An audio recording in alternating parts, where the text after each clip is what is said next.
আমের গন্ধে না পেটটা বড়ই খিদেতে মোচড় দিচ্ছে গিন্নি। তাই বলি, ওরকম পাকা চোখে পাকা আমের দিকে তাকিয়ে আছো কেন? এখন ঘর থেকে পত্রপাঠ বিদায় হও দেখি। যাও যাও যাও, রাজসভায় যাও, সারাদিন শুধু খাই খাই খাই। আজকে তো রাজবাড়িতে ভোজ, যাও না, তৈরি হয়ে নাও। তুমি তো আম কেটে দিলে না, যাক রাজবাড়ি গিয়েই খাবো বৈদ্যর বাগানের আম। ঠিক থাকলেই হবে। দেখো মা, দেখো।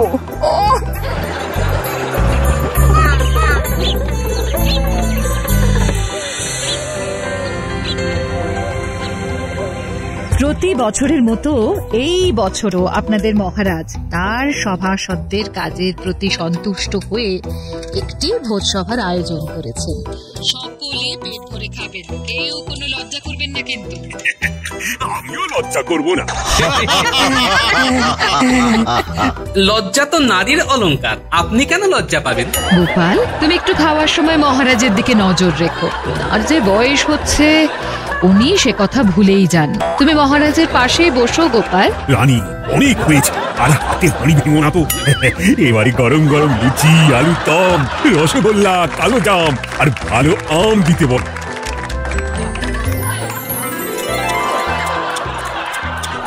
রানীমা, আপনি কখন খেতে বসবেন? আমাদের তো খাওয়া প্রায় হয়েই এলো। আজকের দিনে আমি সবার শেষে খাবো। তোমাদের রানীমাও আমার মতোই তোমাদের ভীষণ ভালোবাসেন।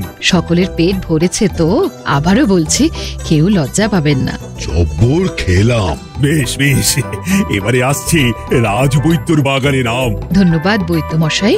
আমাকে লজ্জা দেবেন না রানীমা। তা মহারাজ, আপনার বাগানের আম আমরা কবে খাবো?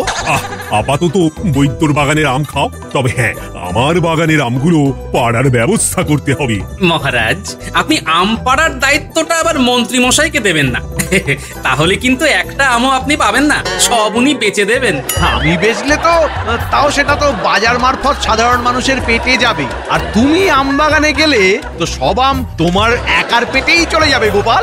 আচ্ছা আচ্ছা, থামো তো সবাই, এবার চলো মন ভরে সবাই বৈদ্যর বাগানের আম খাই। কে আছো? আম নিয়ে এসো।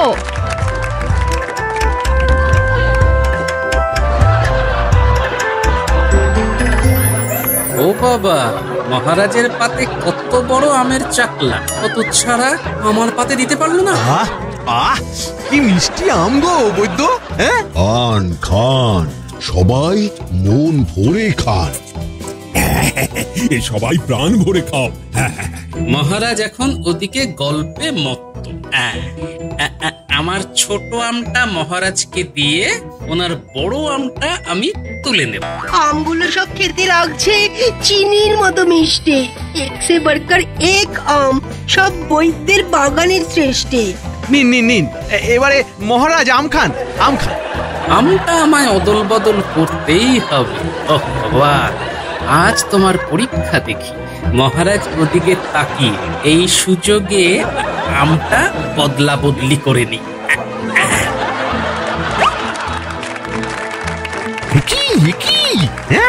গোপাল আম চুরি করে নিচ্ছে, তাও আবার মহারাজের পাত থেকে। দাঁড়াও দাঁড়াও, এবার গোপাল তোমাকে আমি দেখাচ্ছি।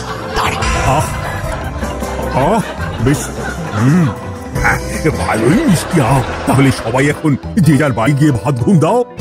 মহারাজ, আপনার পাত থেকে বড় আমটা গোপাল চুরি করলো, বুঝতে পারলেন না? গোপাল চোর? আগে আম চোর। আম চোর? তাহলে মন্ত্রী কি আমায় দেখে ফেললো নাকি? এই সেরেছে, তাই হবে। ভগবান, তুমি আমাকে পথও দেখালে আবার ফাঁসিও দিলে, এ কেমন লীলা তোমার। গোপাল আবার কখন আম চুরি করে? আমি তো নিজের পা থেকেই আম খেলাম। একটু আগেই আপনি কথা বলতে ব্যস্ত ছিলেন, সেই সুযোগে আপনার আমের বড় টুকরো চাকলাটা সরিয়েছে। কিন্তু আমার আমের চাকলাটা তো ছোট ছিল। এটা তো গোপালের হাতের খেলের জন্য হয়েছে। মহারাজ, সে নিজের পাতের আমের ছোট টুকরোটা আপনার পাতে রেখে আপনার পাতের বড় টুকরোটা নিজে নিয়ে নিয়েছে।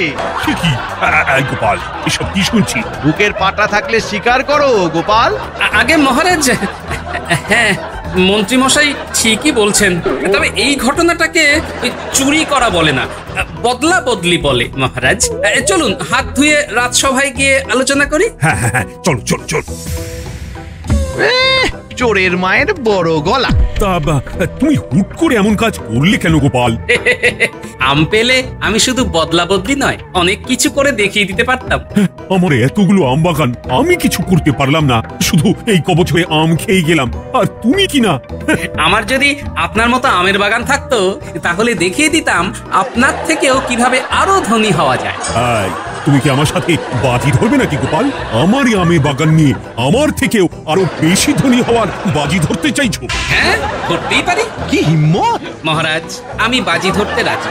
আপনি আমায় শুধু আপনার আমের কখানা বাগান দিন, দেখবেন আমি আপনার থেকেও অনেক বেশি বিত্তবান হয়ে গেছি। কি এত বড় কথা?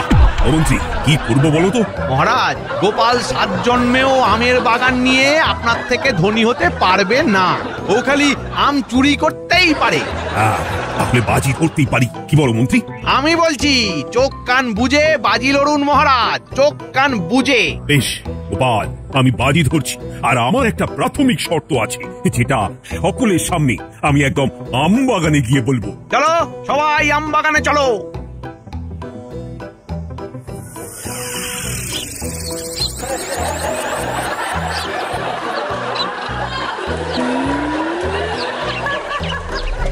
সকলের সামনে আমি আমার এই দক্ষিণে এবং ওই দিকে পূর্বের আমবাগান গোপালকে 3 মাসের জন্য অর্পণ করলাম। গোপাল, ঠিক 3 মাস বাদে যদি তুমি এই বাজি না জিততে পারো, তাহলে পরিবার নিয়ে তোমায় এই রাজ্য ছাড়তে হবে। আর মহারাজ, যদি আমি জিতে যাই তাহলে এই রাজ্যের নাম পরিবর্তিত হয়ে তোমার নাম অনুসারে হবে গোপাল নগর। কি রাজি তো? হ্যাঁ মহারাজ, আলবাত রাজি। দেখা যাক পরবর্তী 3 মাসে তুমি আমার থেকেও ধনী হয়ে এই রাজ্যের নাম নিজের নামে করতে পারো, নাকি এই রাজ্য ছেড়ে অন্য রাজ্যের বাসিন্দা হও। হ্যাঁ মহারাজ, সময়ই কথা বলবে। ঠিক 3 মাস বাদে মহারাজের সিন্ধুকে সঞ্চিত মোহর এবং গোপালের আয়ের মোহর গোনা হবে। দেখা যাক কে জেতে আর কে হারে।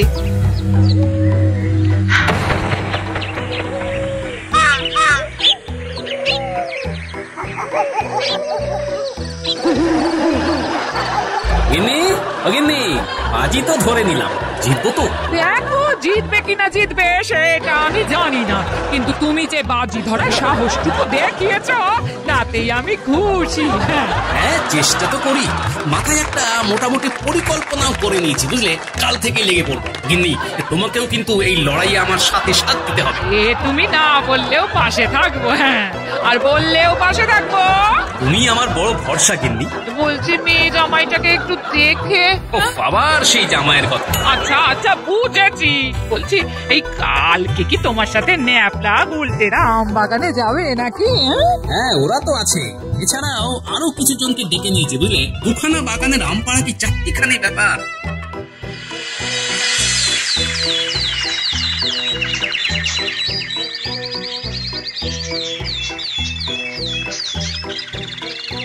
দাদু, ও দিদা, দরজা খোলো, আমরা এসে গেছি। আম বাগানে চলো। যাই।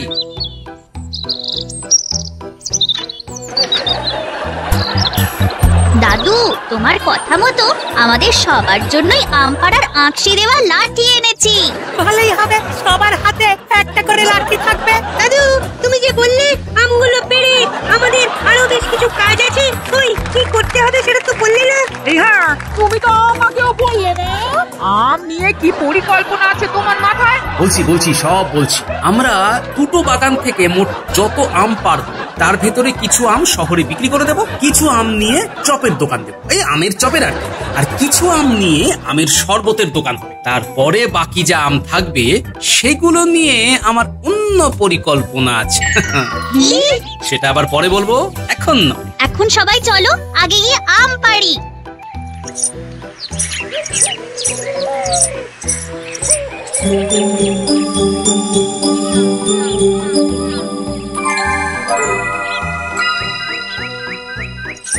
কি মহারাজ, সকাল হতে না হতে মুখ এত গম্ভীর কেন?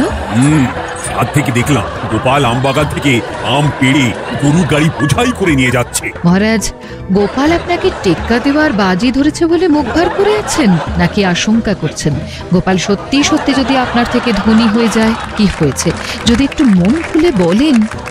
আশঙ্কা করছি, এই জন্যই তো মুখ ভার। আরে গোপালের মাথায় প্রচুর বুদ্ধি, সেটা তুমি তো জানোই। যদি সে সত্যি সত্যি বাজি জিতে যায় তাহলে কৃষ্ণনগরের নাম বদলে গোপালনগর হয়ে যাবে। ভাবো তো কি লজ্জা।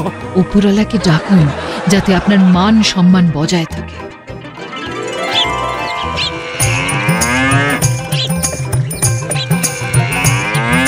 গিন্নি, ও গিন্নি, মাত্র 8 গাড়ি বোঝাই আম এনেছি, একটু ধুয়ে দাও না। মা, বাবা, টুকি, আমি আপনাদের বাড়িতে একটু ঢুকি। এই কে রে? গলাটা খুব চেনা চেনা লাগছে। মা, আমরা। ওহো মা, আয় আয় আয়, এসো এসো বাবা জীবন, এসো। আয় মা, আয়। ভালো আছেন বাবা?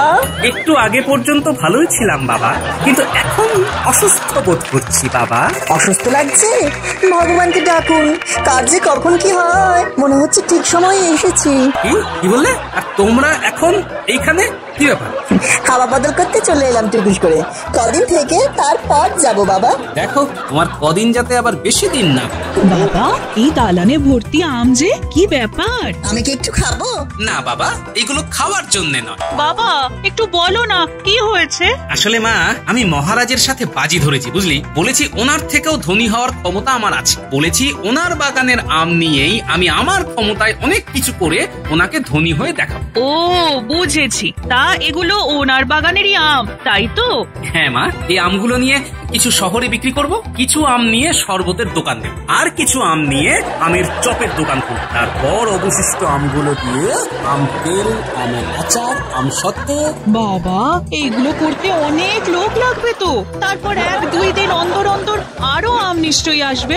হ্যাঁ মা, আম তো আসতেই থাকবে। তারপর ঝাড়াই বাছাই ধোয়ার ব্যাপারও আছে। এদিকে অত লোকও নেই, কি যে হবে তাই ভাবছি, বুঝলি। কিচ্ছু ভেবো না বাবা, আমি আছি, তোমার জামাই আছে, ও সব আম ধোয়া বাছা করে দেবে। আমি এখন আম ধোবো?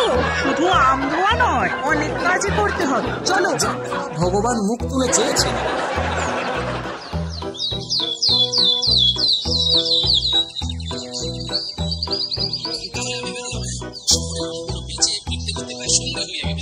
আমিও তাহলে আমের শরবতের ঠেলা গাড়ি নিয়ে বেরোচ্ছি।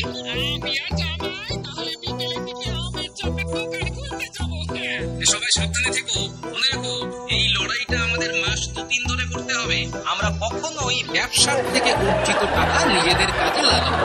যা রোজগার হবে তাই দিয়েই আবার ব্যবসার মূলধন অর্থাৎ আম কিনবো। মহারাজ ভেবেছেন তুমি একা কি করবে? এখন আমরা সবাই আমার পাশে আছি। হ্যাঁ,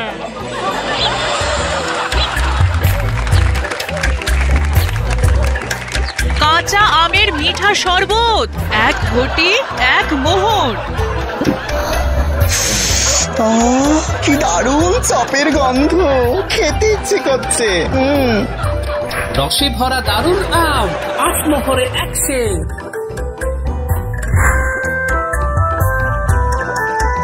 35,999। আর এই তাহলে হলো সর্বমোট 36,000টা মোহর। আমি ভাবতে পারছি না দোয়া। বাবা, 1.5 মাসের মধ্যে এই, তাও আবার 2খানা আম বাগান নিয়ে। কষ্টের ফল। হ্যাঁ, আমি ভাবছি আরো 2খানা আম বাগান কিনে নিই, বুঝলে। বর্ষাকাল আসছে, এইবারই তো আসল খেলা শুরু হবে। হ্যাঁ হ্যাঁ বাবা, কিনে নাও। আমি তাহলে ভালো আমের চপ ভেজেছি, বলুন। হ্যাঁ বাবা, তুমি আমের চপ ভাজায় দক্ষতা অর্জন করেছো।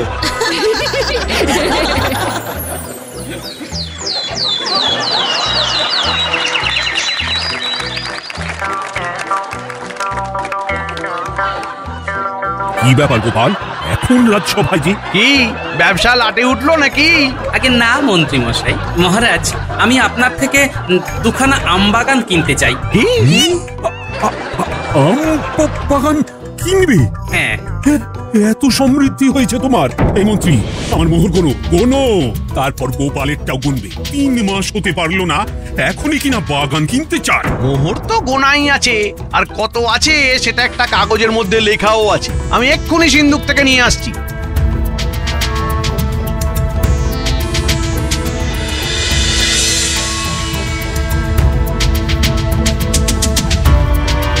মহারাজ আপনার সর্বমোট 36,500। এবারে গোপালেরটা দেখো। আমি হিসেব করেই রেখেছি মহারাজ, এত মোহর আনতে পারিনি। তা তোমার হিসেবে কত হয়েছে শুনি? মোট 36,000 আছে। কি ব্যাপার গোপাল? 500 মোহরে আমি এখনো এগিয়ে আছি। তুমি কখনোই আমায় টেক্কা দিতে পারবে না।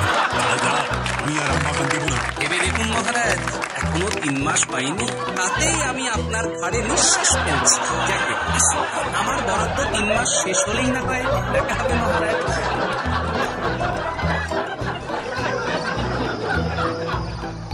কি ব্যাপার গিন্নি, তাড়াতাড়ি অন্ধকার করে বসে? মন খারাপ লাগছে গো, এই মেয়েটা চলে গেল। হ্যাঁ, তুমি সারাদিন কোথায় ছিলে?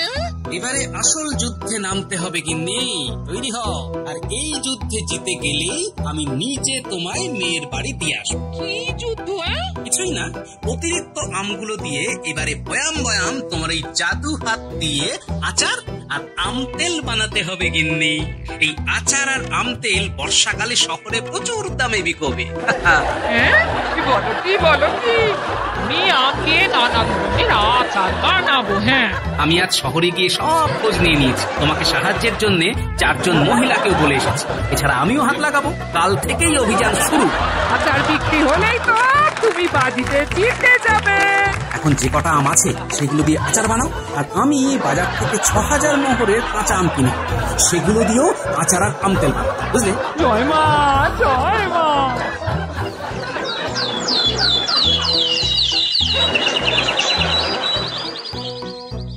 কি ব্যাপার, গোপালের মুখে এত হাসি যে? আগে বিজয়ের হাসি। গোপাল, এত স্পর্ধা, এত আত্মবিশ্বাস ভালো নয়। মাঝে মাঝে আত্মবিশ্বাসটা প্রকাশ্যে আনা ভালো মহারাজ।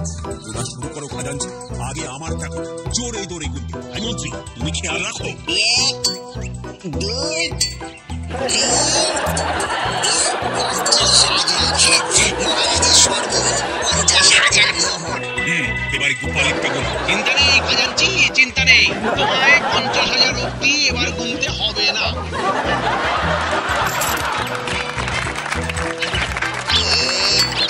1, 2, 3, 49,999। কি হলো খাজাঞ্চি, সব মোহর শেষ তাই তো? গোপাল ফিরে যাবে। আমি তো বলেইছিলাম মহারাজ। মহারাজ, মোহর এখনো শেষ হয়নি, এখনো ধরিতে 10টা মোহর আছে। মানে গোপাল দাদা সর্বমোট 50,009খানা মোহর। তার মানে গোপাল জিতে গেল? আমার কৃষ্ণনগর কি তবে গোপালনগর হয়ে যাবে? মহারাজ, আপনাকে পরাজিত করার ইচ্ছা আমার প্রকৃতভাবে একদমই নেই মহারাজ। আমি শুধু এই কাজটা করেছি আপনাকে এটা বোঝানোর জন্য যে প্রকৃতি আমাদের কাছে তার প্রাকৃতিক সম্পদ ঢেলে রেখেছে, অথচ আমরা বুদ্ধিমান মানুষ হয়েও তা কাজে লাগাই। দেখুন মহারাজ, আপনার কাছে আম বাগান আছে, আপনি চাইলেই আপনার বাগানের আম দিয়ে ব্যবসা করে আরো ধনবান হতে পারতেন, কিন্তু আপনি তা করেননি। সেখানে আমি একজন সাধারণ প্রজা হয়ে খেটে ব্যবসা করে আপনার থেকে 9টা মোহরের বেশি মালিক হয়ে আপনার থেকেও ধনী মহারাজ। সুতরাং শুধু বুদ্ধি থাকলেই হয় না, সেই বুদ্ধিকে সঠিক খাতে কাজে লাগানোটাই হলো আসল বুদ্ধিমানের পরিচয়। তার সাথে ইচ্ছাও থাকতে হয়। এই কে বললো রে মন্ত্রী? দাঁড়াও মন্ত্রী, তোমার হচ্ছে। আয়, কে আছিস? কারাগারটা খোল। আজ ওর উস্কানিতেই আমি বাজি হারলাম। পালাও পালাও পালাও। মহারাজ, আমার ঘাট থেকে শুধু 3 মাস আগে আপনার পাত থেকে আম অদল বদল করার দোষ মুকুব করে দিন মহারাজ। বেশ বেশ, সব মুকুব। এবার বেটা মন্ত্রীকে আমি আচ্ছা করে ধোলাই দেব। মন্ত্রী দাঁড়াও, দাঁড়াও মন্ত্রী। আয় আয় মন্ত্রী, দাঁড়াও দাঁড়াও দাঁড়াও মন্ত্রী।